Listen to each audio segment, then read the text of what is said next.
First things first, the Chiefs got a shiny new O-line. How happy should Patrick Mahomes be? And subsequently, how happy should Nick be?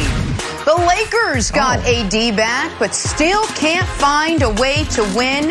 Will LeBron's return cure all that ails them? And Kevin Durant looked like he didn't miss a beat. Are the Brooklyn Nets right back on the title track? Good Monday morning, everyone. Welcome to First Things First.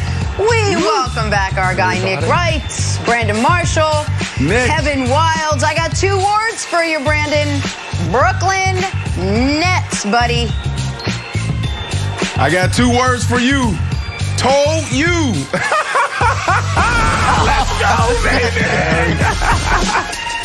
Good stuff. We will get to all of that. We got to start with the draft. The NFL draft, now just 3 days away. Jaguars and Jets seemingly locked in at 1 and 2 with Trevor Lawrence and Zach Wilson. But at 3, the 49ers have a decision to make. A late Sunday evening report has the 49ers zero in on two options: Bama quarterback Mac Jones and North Dakota State quarterback Trey Lance, reportedly off of Justin Fields as an option altogether. Brandon, we've been hearing Mac Jones could jump Justin Fields, but now Trey Lance, he's jumping Trey Lance, is jumping him. What do you make of all of this? This is what you guys have been doing for a living, talking and giving your analysis off of reports. What's a report? Man, I need to go back to playing a sport or something. This is ridiculous. Look, I'm like every other American out there with eyes, all right? Like, seriously, you know, Trevor Lawrence, Justin Fields, Zach Wilson, those are the three quarterbacks that, you know, top of the draft in that order. I mean, what are we talking about here? But, you know, if the 49ers decide to go with the Mac Jones or Trey Lance, what are they getting? You know, they're not getting a bad thing. Mac Jones can ball. Mac Jones may be like a Dak Prescott type of guy that comes in right away and competes at a high level and leads his team. The only knock on Mac Jones really is he plays in the SEC and he's loaded with talent. Look at his offensive line. Look at the running backs. Look at the wide receivers that he has. Look at the coaching. Like, is that how we're going to judge a guy? This dude is super smart, Nick. He makes all the throws. There's some that believe, most in the league believes that he throws the best deep ball in this draft. So this is a guy, you know, obviously all of us think that, you know, shouldn't probably go at number 3, but he's more than capable. And then you look at Trey Lance. Trey Lance is that guy where, you know, 3 years from now we can say, wow, the 49ers made a huge bet and it paid off. We don't know why they did this, how they did it, but they did it. They were bold. They have the stability in ownership. They have the stability in John Lynch and those guys over there where they can make a move like this. I mean, if you've watched, this dude can ball. He has it all. And also, the thing that excited them the most when he stepped foot on campus was his ability to process, you know, how quickly he picked up the playbook. So he has that there. You know, dude, obviously, as you can see the highlights, Nick, he's a phenomenal talent, big boy, and he can do it all. But at the end of the day, we know who the top 3 quarterbacks in this draft are. Yeah, listen, the 4 of us are, I think, in agreement that if we were running the drafts for all of the top 3 teams, that Justin Fields would not be on the board after the 3rd pick. But we'll set him aside for now. What I make of the report that it is now the Monday before the draft, and supposedly the Niners are now down to their final 2 options, is I continue to be so incredibly perplexed by what is going on in the Bay Area the last 2 months. None of this makes sense. None of the process of we are trading 3 first-round picks, not for a player, but for the opportunity to take somebody, but we don't know who that somebody is still. There's no more data's coming in, boys. And it is like so it is. I do, Brandon, enjoy talking about the reports and the speculation, and it's obviously a massive part of what we do. But these don't make sense to me, Wilds.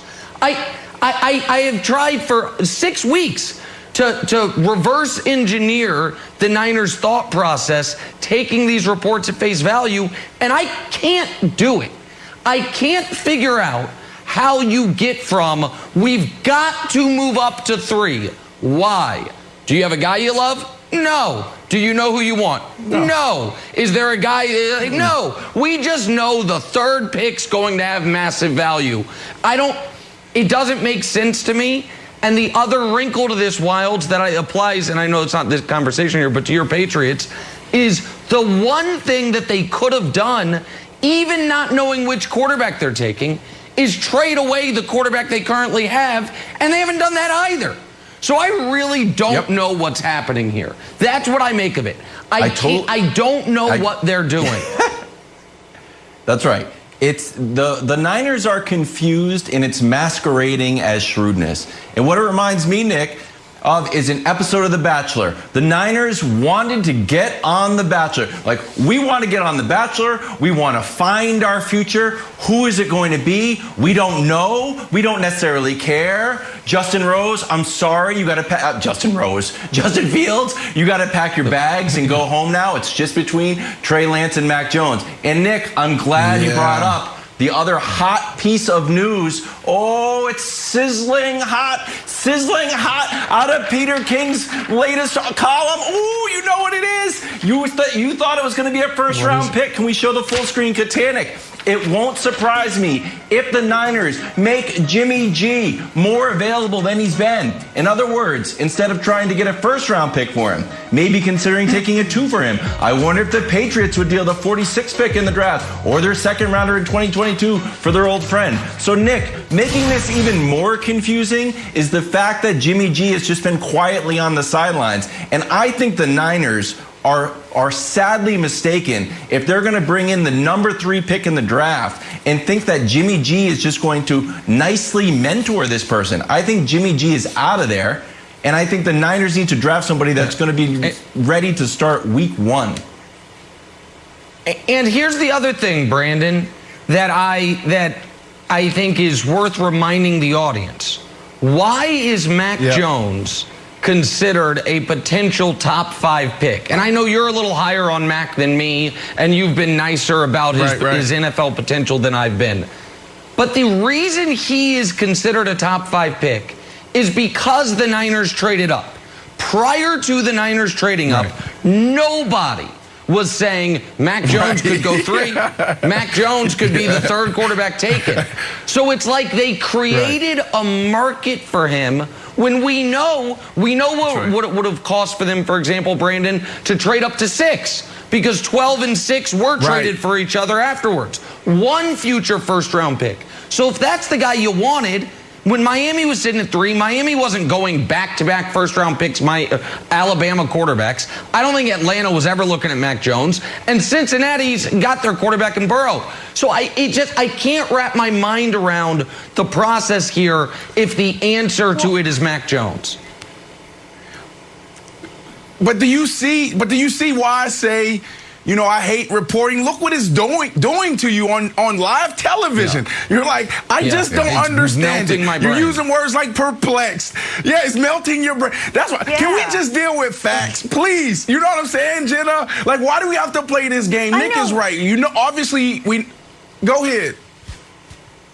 No, I was just going to say, all we do on this show is bang the drums for these teams to not show their hands, to not do what Jerry Jones is doing. Now you have the 49ers who are doing exactly what we want them to do. They have to know what they want. Why should they tell anybody? They probably know what they want to do with Garoppolo, and they probably know who they're going to pick. And watch them fool all of us and do the one thing Nick has been telling them to do and take Justin Fields this whole time. Go ahead, Nick. Real quick, I agree that in general, it's useful for teams to, be very protective of their plans. This is the Jags, though, they were like, we don't have to. We have the number 1 pick. We can tell everyone. The Jets were like, well, we don't have to either, because since the number 1 pick's off the board, we can tell everyone. The Niners at 3 could do the same thing. The first 2 picks are in. Goodell has already recorded the video. Trevor Lawrence, Jags, Zach Wilson, Jets. That's done. He's going to be at home drinking a nice iced latte and to say, play the tape, boys. We recorded it 2 months ago. And then the draft starts. Right. So the Niners could have done the same thing. I do think, Jenna, they don't know who they're taking, which is insane. Well, Nick, the other side of that is things are evolving and things are changing in sports, right? So when you think about the NFL, a couple years ago, Chip Kelly comes in, and now everybody wants to embrace sports science. What we eat, how we sleep, all of those things, bringing in gurus. And now, when you look at all these busts over the last 10, 20, 30 years, I think people are getting smarter. So I think we're at the beginning of scouting departments and general managers change their ways. Like, how valuable is a number 1 pick? So I think teams are changing their approach to how they evaluate talent at the college level. I don't know. I still think it's a heady play by the Niners. By the way, the draft starts Thursday night, so all of our questions will be answered then. So if you noticed last week, Nick, our guy Nick, was missing for a couple of days. Nick, he can't be here when he's out doing something else. His other passion, Nick was in Vegas doing Vegas-type things. Take a look at this. It's going to be just like that, where I have top set, and you're going to just... You had top set there? No. Ace higher. It's going to be just like that. Close to top set as it gets. Oh, I think it's going to come down just like that. I think it's kind of hard to call somebody, even in my sport, the greatest of all time. They're GOAT, there's a lot of GOATs. I think there's a lot of great players, but it's kind of unfair to call somebody the greatest. Sure. Unless statistics really... Yeah, but that very Habib is, well thought because out... he retired undefeated, he could be called that, but... Mayweather? That's more debatable, I guess. It's all debatable. Let me tell you something about my field, Bruce, which is arguing about sports on television. What you just said kind of destroys the whole conceit of what I do, so I'm sorry. I'm really sorry that happened. Bruce is like, well, actually, if we're This being has fair. to be a thing, or my kids don't eat. Right. How was it, Nick? How was the poker tournament experience? Oh, I mean, this was a bucket list goal, and I can't reveal the results, but I'll tell you this much. I either did so incredibly well or so incredibly poorly that I've been invited back.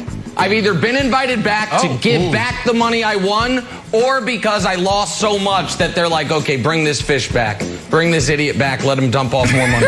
One of the two. It'll air here in the next couple months. I think you're missing it, Nick. I think they want to bring you back because of your conversation. Like, those guys don't have those type of... I've been watching these shows for years, and these two legends that you're sitting next to, they absolutely want to bring you back because of your conversation. That's what it is. That's what makes these shows amazing, is the conversation around the game. Well, I wouldn't say that it's a great thing for you. It's just like entertaining. That's what it is. You're entertaining. Okay, thanks. Appreciate that. Oh, it's good stuff. Nice to see you in a different environment. We got to take a turn. We'll have more on that in a little bit. Talk some basketball. Steph Curry back to his historic hot shooting ways yesterday. Just how impressive has this month of April been? Talk about that next. First things first. Blackjack. First things first on a Monday morning, we are drawing a blank. The 49ers are reportedly down to Mac Jones and Trey Lance as options for the number 3 overall pick, which means Justin Fields would be available for teams picking after San Francisco. Any number after 3. So, Brandon, the team you'd like to see draft Justin Fields is blank. Oh, this is easy. This is a no-brainer. Well, shoot, excuse me. I'm one step ahead. I got to go with the Patriots, excuse me. I got to go with the Patriots because it comes down to coaching. Why? Because you have Josh McDaniels, you have Bill Belichick. A player wants structure. A player wants discipline. That's why we've never seen guys shy away from going to New England. the Randy Mosses back in the day. They don't care about, the Patriot way and the perception of it. Is it tough? Is it too tough? How is it day to day? Guys want to go and they want to be successful. They want to be set up for success. If you give a player an opportunity to be successful, they will thrive. So you take a guy like this who seems like he's sliding, you put him in that system with Josh McDaniels and Bill Belichick, I truly believe he'll thrive. So excuse me for that, but I got to go with the Patriots. Okay, so my answer is inspired by each of my three colleagues' commentary on different things. So Here we go. When I hear Brandon talk about Justin Fields, I hear him talk about how he is ready for the biggest stage, how what he did at Ohio State taught him about how to, in trying to bring college football back this season, he's ready to be a leader on the biggest stage in potentially the biggest market. Wild's love affair with Joe Judge has made me really look hard at the New York Giants' weapons. And Jenna's insistence that you really do need a special type of experience to be able to deal with the New York media market has made me say we've connected him to the Jets, but why not the Giants? They don't have a quarterback. If he's going to fall, they're sitting there at 11 and could maybe move up. They've got Saquon. They've got great weapons all across that offense. So I would like to see him go to the Giants, get another really good quarterback in the NFC East to go along with Dak, and see if they can get back on track. So my answer is the Giants, and I hope the audience heard that because I think I cut out there for a moment. But do you believe in the coaching, though, Nick? Nick, you had an opportunity to pick any team. Do you truly believe in the coaching there, Coach Judge? You want to put the kid in that situation? Listen, I think I think your guy Judge is a little goofy, but his players did seem to play hard for him, and they won. They weren't terrible at the end of last season. What were you calling timeout about, Wilds? Why'd you call timeout? Because they weren't terrible. Because sometimes the hottest takes come across in the quietest ways. You can't just in the middle of your answer say they don't have a quarterback. What? You just can't say you just dropped in a huge Danny Dimes diss just quietly in your answer, like they don't have a quarterback, and everyone's all like, oh yeah, they don't have a quarterback. What about Danny Dimes? Danny Dimes is good to the point where Giants ownership is saying that he could see him winning a Super Bowl. Danny Dimes is good, Jenna. Believe in Danny Dimes. Believe in Joe Judge. Believe in anyone with alliterative names. My answer is Bears. We know that the Bears need a quarterback. The Bears don't have a quarterback, even though they're willing to put out tweets about Andy Dalton. But we know Andy Dalton is a rental at best. QB1. We know that the Bears gave a big, huge package to Seattle. They're hunting for a lifeboat that the Bears executives can hang their hat on and be like, oh, don't worry, the future's brighter. So if they packaged up a little bit similar to what they tried to give Seattle, move up into Carolina's spot, who I think Carolina wants to give Sam Darnold a chance, and get before the Broncos, because the Broncos are going to grab a QB. I think it's the Bears for Justin Fields. Nice little Midwestern connection, Jenna. I love all three of those answers. Giants, Patriots, Bears. Any of them would make a great bit of news. Let's talk some Kansas City, where visions of Mahomes, running for his life in the Super Bowl, clearly still plaguing the Chiefs. So what do? Boom, you fix the problem. They went out and they got two-time Pro Bowl tackle Orlando Brown Jr. from Baltimore for a package of draft picks. Hey, Chiefs got the full extreme makeover thing going with the offensive line this offseason.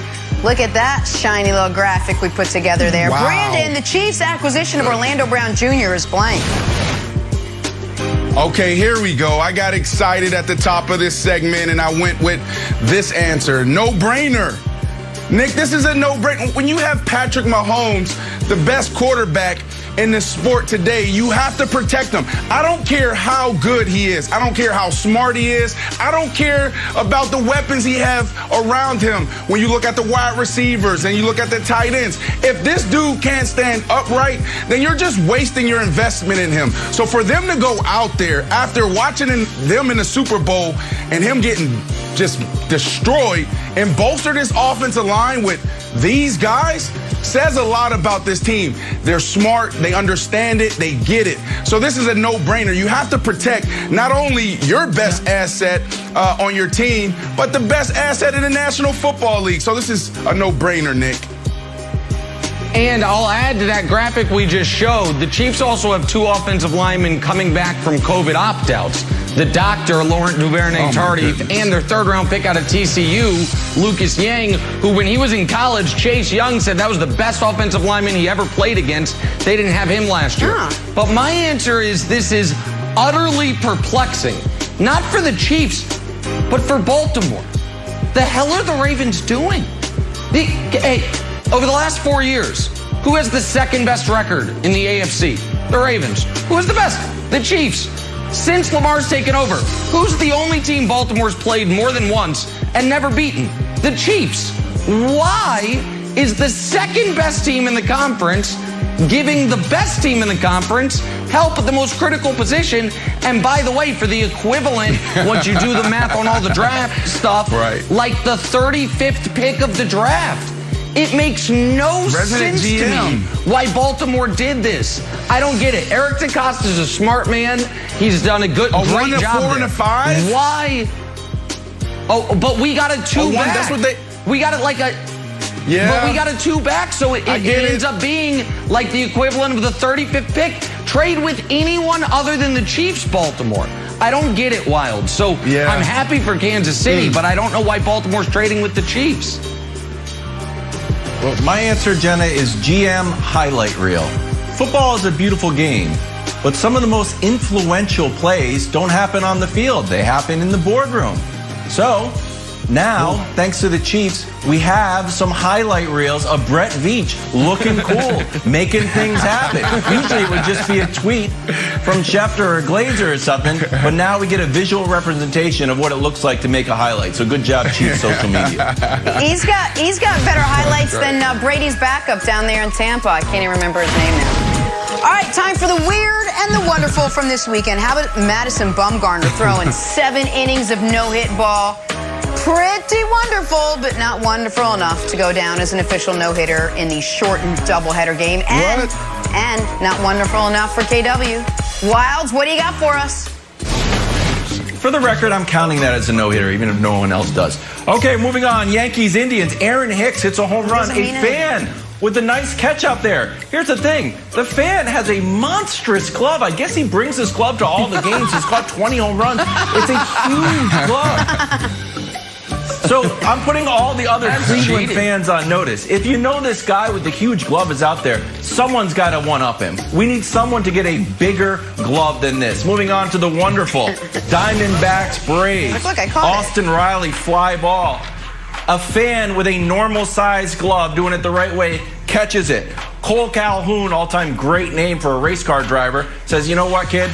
Awesome job. You grabbed it, but you know what? We're the visiting team. That's what you should do. Solid job. Great job by the fans. Great job by the Diamondbacks. That was nice. And finally, the weird. Oh, you know where we have to go. It's the weekend, so you know how studio made it happen. Pirates Twins, a splintered back studio. Like, what's going on here? Cover up. Oh, my goodness. Cuts 4, which is a wonderful Twitter site, Twitter feed to follow, said he had to go back into his shell. So fantastic job. That's the weird and wonderful from the National Pastime. Our guy. He's looking good. He's looking good. So good. Oh, he looks solid. Oh, it's so good. Twins back in action, by the way, tonight in Cleveland. We can watch more of that. Back talking the Brooklyn Nets on the other side. Did you watch them? KD. Oh, I watched this. It looked amazing over the weekend. Are the Nets back on that title track? Oh, my goodness. First things first. Oh, my goodness. Oh, check this out. You're not going to want to miss our pre-draft conversation with North Dakota State quarterback Trey Lance tomorrow, 9 Eastern. Join us in the morning. This on the heels of the NFL draft. wait. And the big news out of San Francisco, we learned last night that he's now reportedly one of their options. Looking forward to that. Please join us tomorrow morning. Yeah, 9 let's a.m. go. And with that, we slide seamlessly into basketball. Nice little transition. Brooklyn Nets. They got Kevin Durant back yesterday from that thigh contusion, and all I can say is, what thigh contusion? KD coming off the bench, 33 points, 28 minutes, Brandon, as the Nets came back to beat one of the hottest teams in the league, and your other team, the Phoenix Suns. So, all right, Brandon, where is your confidence in your Nets with regards to their title hopes after that show by KD last night? Come on, Jenna. Have I ever wavered? In the last couple of months? I haven't wavered.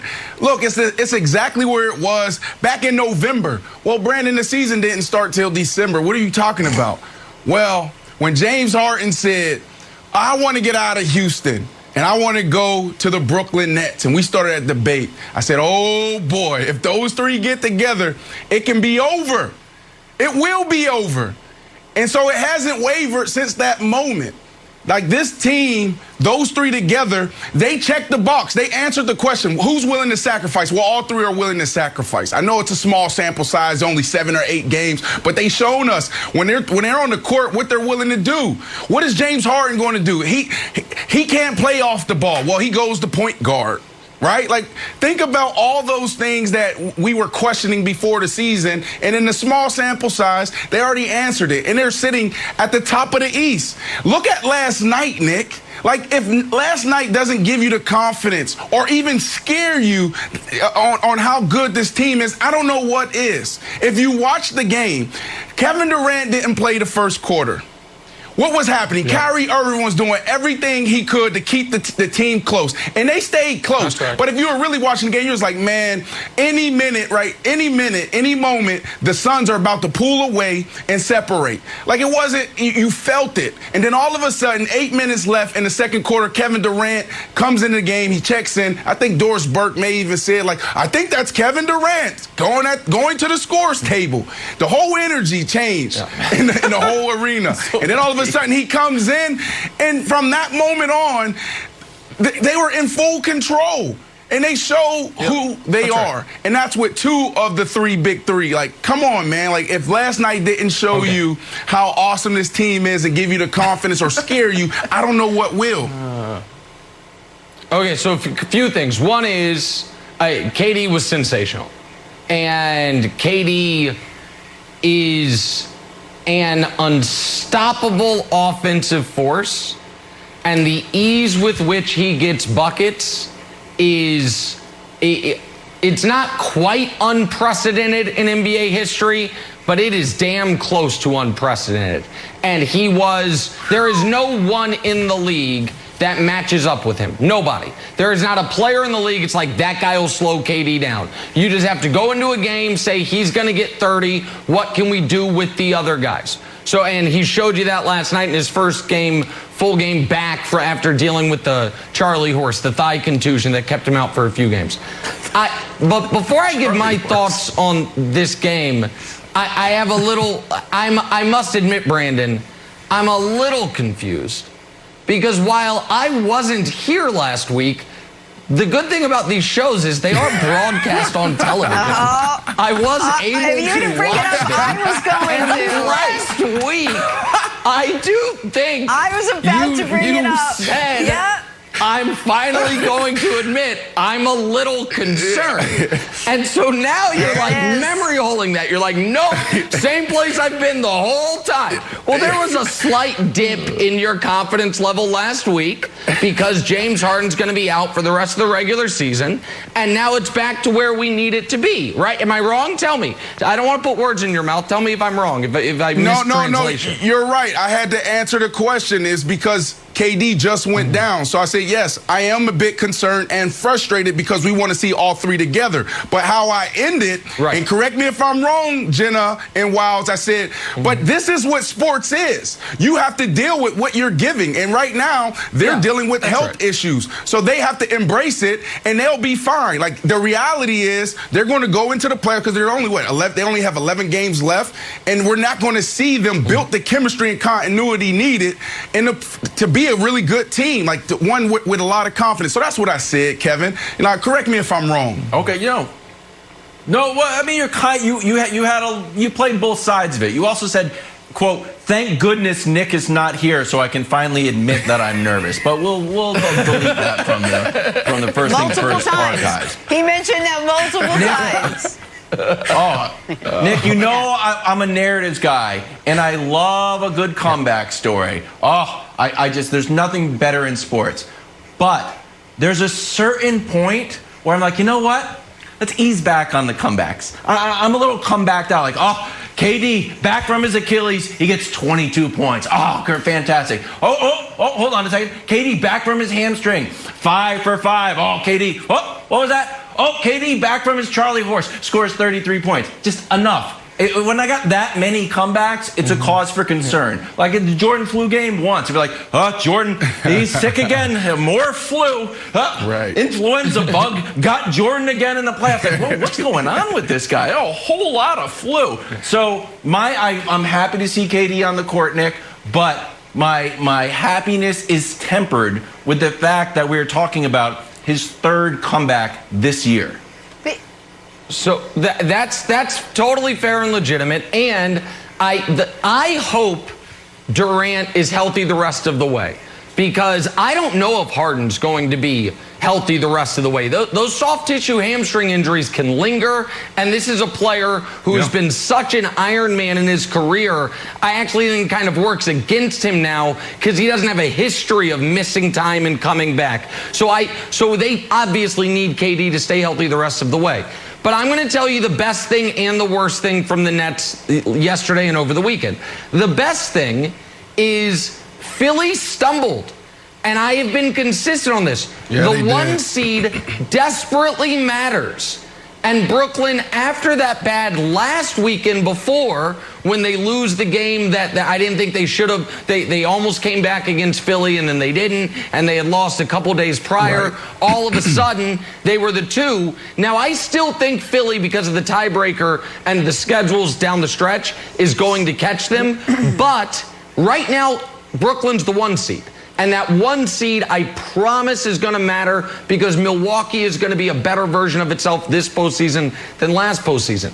The part that is not a positive, Brandon, because I know how closely you were watching the game, when they did the mic'd up with Steve Nash, I think it was after the third quarter or during the third quarter, and you hear him imploring his guys to just do something on defense. He's like, guys, can we pick them up by the 3-point line? We got to do and talk to each other. And please, do. And then the first 3 possessions, guys got lost and immediately scored. So I am still deeply concerned about the Nets defense because I don't think that's going to be fixable. But the fact that they're a game up on Philly now is a huge thing for their playoff success down the road. Yeah, for me, I never put a lot of value into the number 1 seed because of those 3 guys. Now, obviously, we haven't seen them together, Nick. But yesterday, watching that game, the reason why I was so giddy and excited talking about it is because that first quarter, Kyrie was playing, he was balling. I mean, he was playing lights out. It was just nuts seeing what he was doing. And he was by himself. And there was a big question, when is KD coming in the game? So you could see it and you can just feel it that this team, the Suns team, was just going to take off. And then all of a sudden, KD comes in the game and the entire energy changed. And they start dominating and they control that game from that point on. So when you look at that, Jenna, that's what just gives me the hope that when these 3 are together, I don't see who's going to be able to play with them. This is the Suns. The Suns are one of the hottest teams in the NBA right now. They play complete basketball. Yep. That's right. I know you're talking about the 3 of them together. I'd love them to string a couple weeks of just two of them together, which at this point we haven't even really had. I'll say it again. I don't fully trust Kevin Durant when he's out there with those injuries. All right, Nick's got some NBA medals to give out. Steph, right back to his hot shooting ways last night. 7 threes. He had 37 points in a win over the Kings, but he just missed a medal from Nick. The bar is high, Nick. Who did it better this weekend? Sorry, Steph. It was an important win for them, and he played great. He just misses out. Bronze medalist, Kevin Durant. With, by the way, co-bronze medalist, Steve Nash. I've been critical at times for Nash making what I consider rookie coaching mistakes. Nash's decision to say, you know what? We're playing a big game against an excellent team. We want Durant down the stretch. So we're just giving him 0 first quarter minutes. That way he can be on a minutes restriction and play the final 3 quarters regularly. I think it's very smart. Durant gets the bronze, 33, 6, and 4 in a great win. Silver medalist, Ja, Friday night, 33, 5, and 13, and a very important win for them. And Portland, meanwhile, my goodness gracious, Portland, the worst time of the year for them to be playing their worst basketball of the year. They're going to be in the play-in again, and I don't know how much I like their chances. And gold medalist. Oh, look at that. According to the numbers, most clutch shooter in the league, Russ. 37, 11, and 11 for the hottest team right now in basketball with respect to the Knicks. It's the Wizards. And that's a team that I think out east, folks are not going to want to have to deal with in the play-in. Russ, after a very difficult start to his tenure with the Wizards, has been playing some of the best basketball of his career for a couple months now. So credit to him for what he's done and what his team's done. There's your medal stand from this weekend. Yeah, I don't have anything here, Nick. You got it right. I think this is the second time all season you got it right. 2 weeks ago, you got it right. So I don't have much here. You hit it on the head. Good job. Appreciate that. Thank you. Sorry, all Steph, you get snubbed. Steph missed the cut. Wilds, who else just missed the cut? Well, Jenna, I'm debuting a new segment. Nick, you're going to be the first contestant. The new segment is called, Is This a Highlight or a Low Light? Jason Tatum with a lazy pass to Terry Rozier comes out of nowhere and steals it. Nick, are you calling this a Rozier highlight or a Tatum low light? No, that's a Tatum low light. I mean, good job, Terry Rozier. Incorrect. That's a Tatum sorry, low light. Nicholas. $500 goes to Brandon. It was a Rozier highlight. Correct answer. Thank you. Wow. Okay. Kevin Wilds. We got to continue our NFL draft preview. 3 days away. Will the Niners take Mac Jones or Trey Lance at 3? We'll tell you who they're probably not going to take, according to reports. That's next. First things first. We are back here with NBA champ Antoine Walker. Twan, let's talk about the Lakers. So they finally get Anthony Davis back. And look, it hasn't really made a difference. Not even a dent in their troubles. The Lakers are 0-2 with AD back in the lineup. Put in perspective, that offense, without LeBron, ranks 30th in the NBA. Here's AD on the recent struggles.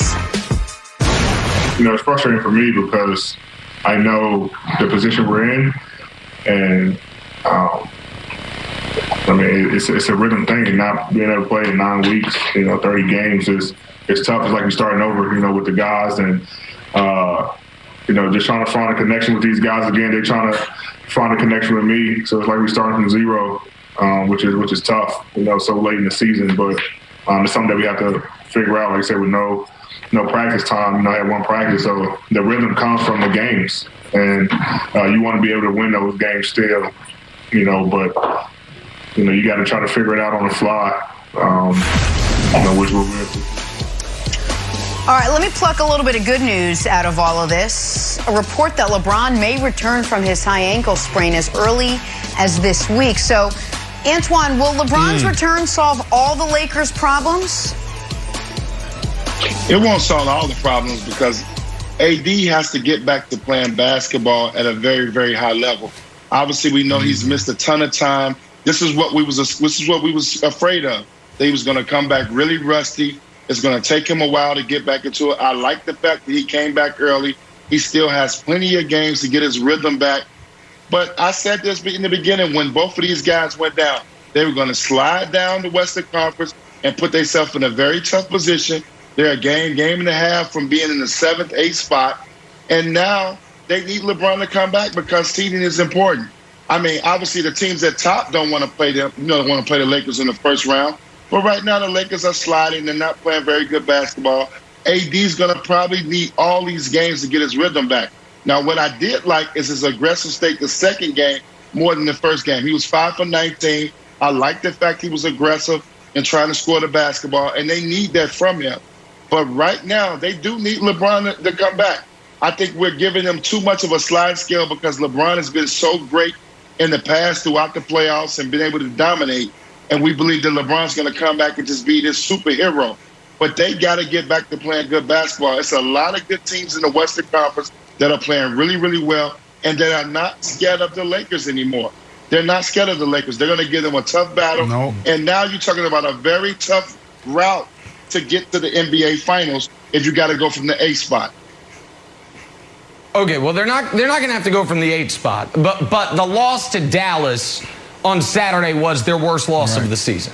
That was a terrible loss. They were up 17 points. That's right. And then they couldn't score for seemingly 20 minutes, and they end up getting blown out. And it was a doubly damaging loss because they now don't have the tiebreaker with Dallas. They lost the season series 2-1, and so if Dallas ties them at the end of the year, the Lakers drop to 6 and Dallas is the 5. As they currently sit at the 5, their path to the Western Conference Finals could not be better. You get Denver in round 1 with no Jamal Murray. Denver's drawing dead. And then you get Utah in round 2. So the Lakers, if they stay at 5, are in a great position. But 6 would mean potentially the Clippers or the Suns in round 1. And that now your path to the finals is demonstrably more difficult. Luckily for them, the answer to this question is very simple. Will LeBron solve all their problems? Yes, obviously, of course he will. Like, what are we talking about? Guys, listen, I understand that we can't remember everything ever anymore. But this is laughable. What did the Lakers look like? Okay, Brandon, except for the fact that this is the team that, what? Tell me. You come back from Vegas. You come back from Vegas and you just start off our week like this. I mean, the first half of the show's been smooth. You know, you haven't made any bold statements. And then you come back and say LeBron is going to solve the problem. Well, let's go back to 2019. 2019, no AD. What happened? Lakers don't make the playoffs. 2020, what happens? They win it.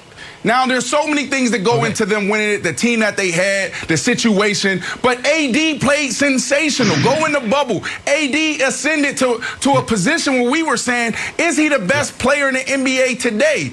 Now we start the season, this year's season, 2021 season. And what happens? AD is not playing well. So, yes, he took off 2 months. There's some rust there. But he comes back and picks up exactly where he left off, and that's not playing good basketball. So I don't know how much of it is him being rusty or how much of it is him picking up where he left off. That's the problem with your team. You need both. You need AD to play the AD ball that he played in the bubble, and you need the LeBron to come back and be LeBron. And I don't see AD picking up his slack. Except you're wrong. They only need Anthony Davis to be great in the finals. LeBron, if Anthony Davis was done for the year, the Lakers would win the West based on the strength of LeBron. And how can I say that? How can you say that, Nick? Because he is the only player in the league that can control every facet of the game. He dictates the speed. He dictates the tenor of the game, how it's going to be played. He dictates his offense and his team's defense. The only guy in the league that comes close to doing that is Chris Paul, but because Chris Paul is shorter than me, there is a ceiling on how much he can actually control on the defensive end. Yeah. That's it. And so we can do the history lessons of it, but the history lessons are in 2015, 2015, this is what LeBron James did. In 2016, it's what he did. 2017, it's what he did. 2018, on a terrible roster, it's what he did. And in 2019, before he ripped his groin, he had a team, a Lakers team with a worse roster than this one, minus AD. So let me ask you a question. As the 3 seed before he got hurt. Yeah, go ahead. Go ahead. Well, I'm sorry to do this because, you know, this is it's not the question, but you brought it up Saturday against Dallas. Like, that doesn't concern you, that game? They had that game. That was a game I watched as well. And then Luka, before the game, what was he doing? He was shooting, nobody on air, nobody around him guarding him, and kept just holding his elbow. Oh, my elbow, my elbow. I mean, it was just bad for him just to get into his form. And then they played a game. In the first quarter, it was the same thing. Once he stopped touching his elbow, it was lights out after that. How does that not concern you? You know, you have AD, the team is playing well, and then they just collapse once Luka stops complaining about his elbow. Right, because I do not think the Lakers, minus LeBron, are a great team. They remind me a lot of the Anthony Davis Pelican teams. But when you add, Wilds, when you add the still best player alive and the still greatest player ever, and oh, by the way, he all of a sudden just got 6 weeks of rest he wasn't expecting, then yeah, it'll solve all their problems. Like, we'll wait and see. We'll wait and see if this is finally the year LeBron James looks bad in the playoffs. It's happened once ever. It was a decade ago. We'll see if this is the year. I don't think it will be, Wilds. I don't think it will be either. Antoine, I think Nick is right.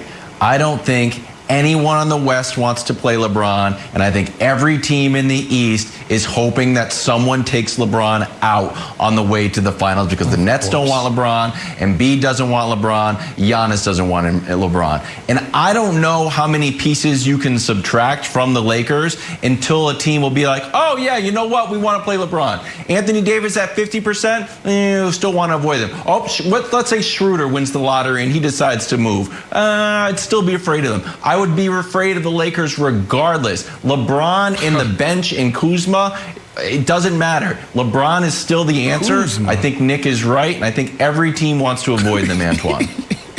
No. He's right in the sense that I wouldn't want to play the Lakers at the 8th seed or the 7th seed. Of course, you're right about that.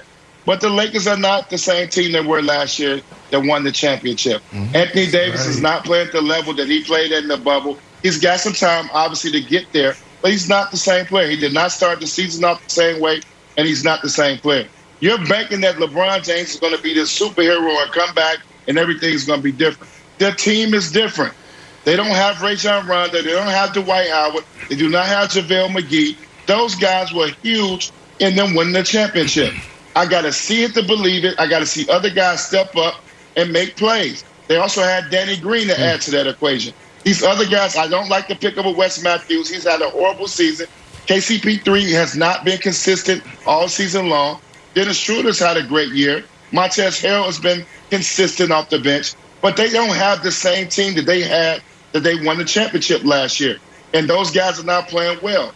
So you asking for LeBron to come back after injury and to be playing at a very, very high level.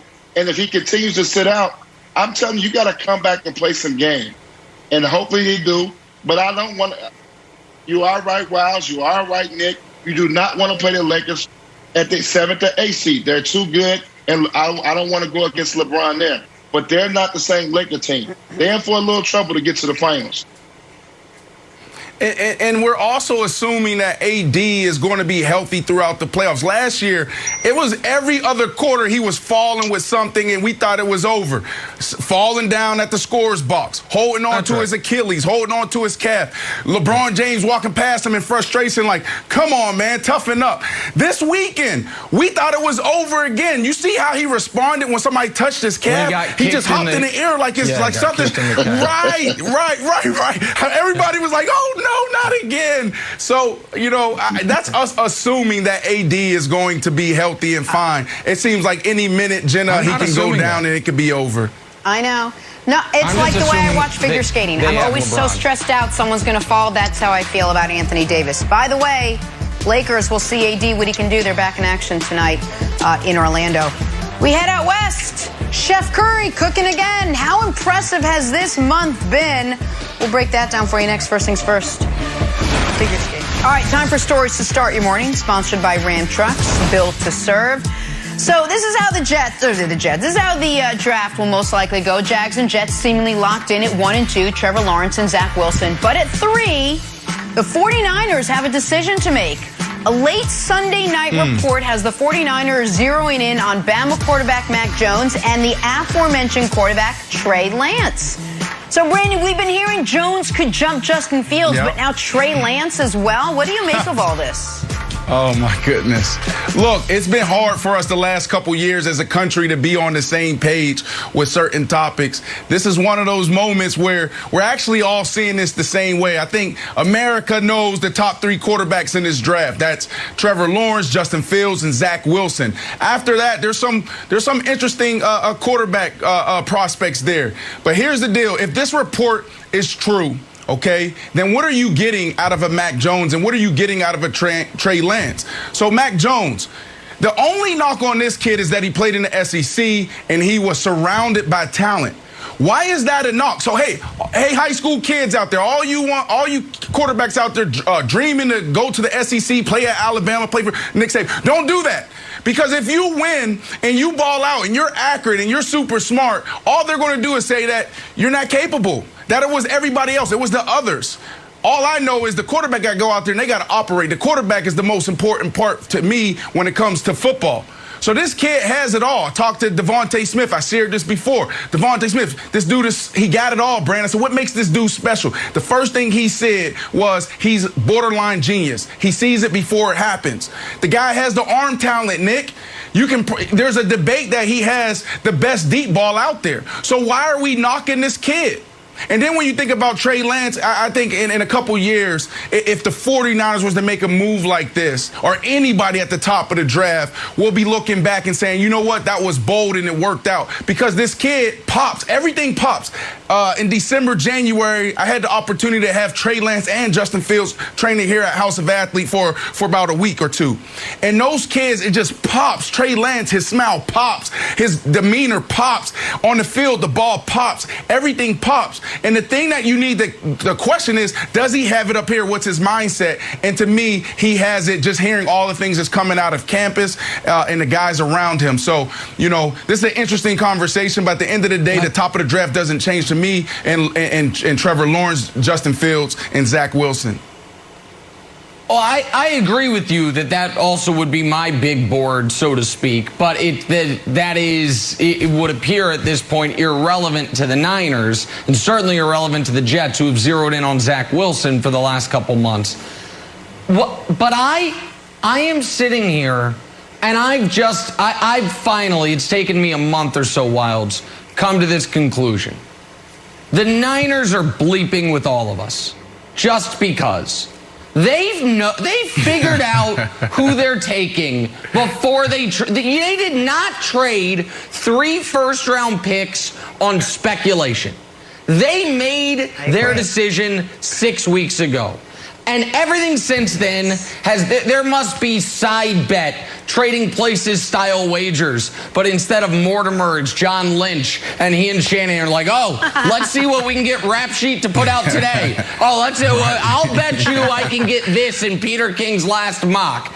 Because you don't sell your house and quit your job and then say, don't know where I'm going. You do that if you know where you're going. And the Niners know who they're taking. If they are still weighing their options, then they're lunatics. If they traded 3 first-round picks on we'll end up landing on somebody, then they're poorly run. I don't think they're poorly run. I think the right pick, Wilds, is Justin Fields. I think of these two guys, the player it makes the most sense to trade 3 picks for is Trey Lance because the upside is so high. It has never made sense to me to trade 3 first-round picks for the low-ceiling smart guy when you've got a low-ceiling smart guy already. I've never gotten it. And so, gun to my head, the answer is not Mac Jones, but also I don't think the Niners are deciding between anything. I think they decided a month ago, and the rest has been misinformation. So we talked about this like a few weeks ago, and you thought Justin Fields was still on the board. Are you totally writing off Justin Fields to the Niners now? No, I'm not. My point is, I think that whether it was Fields, Jones, Lance, or Kellen freaking Mond, they decided on it. Yeah. They've already decided it because they knew the first 2 picks were in with Lawrence and Wilson. So I think they've made up their mind. And Brandon, you've talked with guys around both these people. You know Trey probably a little better than you know Mac. These are not similar players. It doesn't mean they can't both be good, but they don't have similar experiences. They don't have similar traits. So that's another reason why it'd be so hard for me to believe that you love them both, because they are so different, and their first 3 years of their career profile so different. Mac profiles as plug and play immediately. Trey profiles as more moldable clay, is going to need time. So it's like, hey, you're shopping for a car. What are you getting? Oh, I'm either getting an F-350 Super Duty or a Ferrari. It's like, well, those are not similar options. And so I don't follow that. That's actually what I drive is the F-350 Super. That's what I drive is the F-350 Super Duty. That's it. No, not the other one, just the F-350 Super. Listen, and that's Mac Jones, Nick. Super reliable. I mean, it has the power, it has the engine, it feels good. I mean, it has everything you need. Why are we debating this kid? That's the biggest question mark. This kid has done nothing but perform at a high level. I think, Kyle Shanahan is looking at this kid and saying, you know what, he has everything I need. It starts right here. It's all about mindset. Can you come in and operate my offense? A lot of guys can't do that, and they have all the physical attributes in the world, Jenna. It's just unbelievable. We gotta go. Much people more on knocking this this coming up kid. on Undisputed.